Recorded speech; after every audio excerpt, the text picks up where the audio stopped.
ஹீரோட அம்மா இறந்ததுக்கு அப்புறமா அவங்க அப்பா கிட்ட ரொம்ப வருஷமா பேசாமலே இருப்பாரு. இப்ப அவருக்காக ஒரு பூஜை நடக்க போகுதுன்னு சொல்லி கூப்பிடுறாங்க. ஹீரோ யூரோப் போறதுக்காக வீசா அப்ளை பண்ணிருப்பாரு. ஆனா ரிஜெக்ட் ஆயிடும். அதனால இப்ப சொந்த ஊருக்கே வராரு. ஹீரோட ஃபேமிலில இருக்கவங்க எல்லாருமே பூஜை பண்றவங்க. ஆனா ஹீரோக்கு கடவுள் நம்பிக்கையே கிடையாது.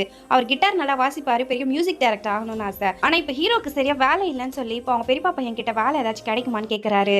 இவர்கிட்ட சுத்தமா காசு இல்லாததால டீ சாப்பிடணும், ஒரு 200 ரூபாய் கிடைக்குமான்னு அப்பா கிட்ட கேட்டா அவரோ டீ போட்டுட்டு வந்து கையில கொடுத்துறாரு. ஹீரோட பெரியப்பா பையனும் பூஜைலாம் பண்ணுவாரு. அதுக்காக ஹீரோ அசிஸ்டண்டா வந்துருன்னு சொல்லி கூப்பிடுறாரு. ஹீரோவுமே இப்போ பூனல் போட்டுக்கிட்டு அசிஸ்டண்டா போயிடுறாரு. ஹீரோட அண்ணன் கீழே விழுந்து அடிபட்டுடுது. அதனால ஹீரோவிய போய் அடுத்த வர பூஜை எல்லாம் பண்ணுன்னு சொல்றாரு. ஆனா இவருக்கு மந்திரம் எல்லாம் எதுவுமே தெரியாது. அண்ணனே நானே உனக்கு சொல்லி கொடுக்குறேன்னு சொல்லி வாட்ஸ்அப்ல மந்திரத்தெல்லாம் அனுப்பிச்சிருவாரு.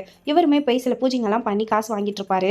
அப்படிதான் ஒரு பையனுக்கு பேய் பிடிச்சிருக்குன்னு சொல்லி இப்ப ஹீரோவை வர வச்சு பூஜை பண்றாங்க. ஹீரோவுமே அவங்க அண்ணன் சொல்லி கொடுத்த மந்திரத்தெல்லாம் சொல்லி பூஜை பண்ணி முடிக்கிறாரு. அந்த பையனும் இப்போ நார்மல் ஆயிடுறான். இது வரைக்கும் மூஞ்ச பார்த்து பேசாம இருந்தவனும் இப்போ போய் கேஷுவலா பேச ஆரம்பிச்சிடுறான். ஹீரோக்கு பயங்கர ஷாக்கிங்கா இருக்கு. ஹீரோக்கு தெய்வத்தோட அருள் கிடைச்சிருக்கிறதா அண்ணன் சொல்றாரு. ஆனா ஹீரோவை எனக்கு கடவுள் மேல நம்பிக்கை இல்லைன்னு சொல்லிடுறாரு. ஹீரோட வாட்ஸ்அப் டிபில இவர் மாத்தாமலே சேஞ்ச் ஆயிருக்கு. அவருக்கு ஒண்ணுமே புரியல.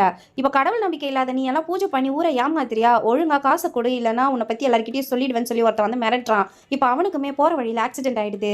அவனே ஹீரோ கிட்ட உங்களை பத்தி தெரியாம தப்பா பேசிட்டேன் மன்னிச்சிருங்கன்னு சொல்லிடுறான். ஹீரோ ஆர்டர் போடாமலே அவருக்கு நிறைய கொரியர் வருது. யார் என் போன்ல இருந்து ஆர்டர் போட்டது, என்கிட்ட காசு இல்லைன்னு சொல்லி புலம்பிட்டு இருக்காரு. அன்னைக்கு நைட் இவரோட ரூம்ல ஒரு பொண்ணு உட்காந்து இவர் போனை பார்த்துட்டு இருக்கு. நான் சும்மா டைம் பாஸ்க்கு தான் போனை யூஸ் பண்ணிட்டு இருக்கேன்னு சொல்றா. ஆனா காலையில இவர் எல்லாமே கனவுன்னு நினைக்கிறாரு. ஆனா இவர் கண்ணுக்கு மட்டும்தான் அந்த பொண்ணு தெரியுது. இப்போ இவர் போனை தான் யூஸ் பண்ணிட்டு இருக்கா.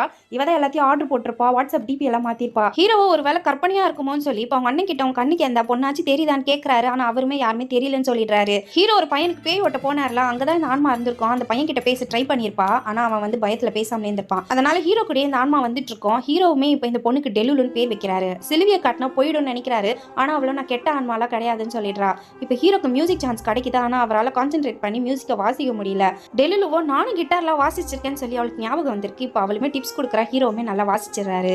இதுல இருந்து ஹீரோவும் டெலுலு பேயுமே நல்ல ஃப்ரெண்ட்ஸ் ஆயிடுறாங்க.